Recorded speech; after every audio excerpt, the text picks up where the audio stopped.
एक बड़ी जानकारी नारनौल से सामने आ रही है, उससे आपको अपडेट कराते हैं। नारनौल से एक बड़ी खबर आ रही है। पंच सरपंच के लिए वोटिंग चल रही है। पंच सरपंच पद के लिए मतदान जारी। नांगल चौधरी के गांव नायन में पोलिंग बूथ पर कहासुनी की खबर भी सामने आई है। कहासुनी के चलते फिलहाल मतदान को रोक दिया गया है। नारनौल में पंच सरपंच के लिए वोटिंग, और अक्सर देखा जाता है कि जब भी इस प्रकार का कोई चुनाव होता है उसमें जो प्रतिद्वंदी होते हैं उनके बीच मतदान को लेकर, वोटिंग को लेकर अक्सर ऐसी खबरें सामने आती हैं नोकझोंक की। तो उसी तरह की खबर ये भी सामने आ रही है। फिलहाल मतदान को रोका गया है। बड़ी जानकारी, पंच सरपंच के लिए वोटिंग के दौरान एक गांव से खबर ये सामने आ रही है कि नोकझोंक हुई। नायन में पोलिंग बूथ पर कहासुनी, उसके बाद मतदान को फिलहाल रोका गया है। नारनौल से गुलशन कुमार हमारे संवाददाता हैं, इस खबर पर ज्यादा जानकारी देंगे। गुलशन, खबर सामने आ रही है कि नायन में पोलिंग बूथ पर आपस में नोकझोंक हुई है। किसके बीच ये हुई नोकझोंक और उसके बाद मतदान रोका गया, फिलहाल क्या जानकारी है?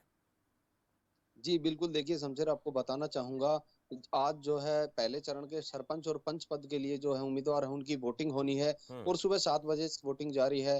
लेकिन नांदगांव से अभी एक समाचार सूचना जो है सामने आया है कि जो पोलिंग बूथ पर आपसी कहासुनी हुई है लोगों के बीच और उसके बाद पोलिंग रोक दी गई है। जब हमने इस पर ज्यादा जानकारी लेने की कोशिश की तो ये बात निकल के सामने आई कि साफ तौर पर अभी तक जो है मात्र 90 वोट ही लोग डाल पाए। उसके बाद आपसी कहासुनी के चलते पुलिस प्रशासन मौके पर पहुंचा हम्म। और लोगों को जो है तितर बितर किया है, एक दूसरे से अलग किया है ताकि किसी तरह की अप्रिय घटना न घटे।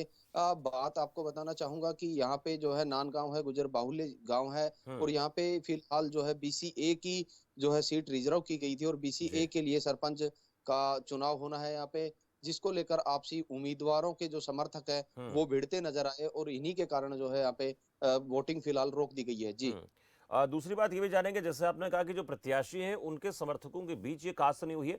प्रत्याशी क्या उस वक्त मौजूद थे वहां पर? इसको लेकर जानकारी हमारे तक पहुंची है क्या? जी बिल्कुल, प्रत्याशी भी वहां पे मौजूद थे, लेकिन प्रत्याशी जो है कहीं ना कहीं अपने समर्थकों को आपस में छुटवाते ही नजर आ रहे थे। हम्म। जो है अब की बार पोलिंग शांतिप्रिय ढंग से हो, इस तरीके इसको देखते हुए एजेंट जो है प्रत्याशियों को उनको बाहर बिठाया गया है। हम्म। हम्म। और लेकिन अचानक से कहासुनी के चलते एजेंट जो है पोलिंग स्टेशन के अंदर घुस गए थे, हम्म। जिसके चलते पुलिस ने उनको खदेड़ा और अभी जो है स्थिति काबू में कर ली गई है। जी। लेकिन हालांकि पोलिंग शुरू नहीं की गई है अभी तक। जी बिल्कुल पोलिंग स्टार्ट नहीं हुई है, लेकिन कई बार गलत फहमी हो जाती है। इस दौरान इस प्रकार की बातें देखने को मिलती हैं। लेकिन अगर ये अच्छी बात है कि दोनों प्रत्याशी वहां पर मौजूद रहे और उन दोनों की तरफ से अपने अपने समर्थकों को शांत करने का प्रयास किया गया, इसी का नाम है भाईचारे का चुनाव। बहुत शुक्रिया गुलशन इस पूरी जानकारी के लिए। फिलहाल वोटिंग स्टार्ट नहीं हुई है, ये जानकारी जरूर है। लेकिन आपको बता दें कि ये जो चुनाव होता है, भाईचारे का चुनाव होता है, इसमें आपसी कहासुनी नोकझोंक जो होती है वो ना हो। प्यार प्रेम के साथ चुनाव होना चाहिए और कोई जीते कोई हारे, लेकिन जो रिश्ते हैं वो खराब नहीं होने चाहिए, क्योंकि गांव में आपस में कोई किसी का भाई है, कोई किसी का चाचा, कोई किसी का ताऊ है। बाद में चीजें बड़ी परेशान कर देती हैं।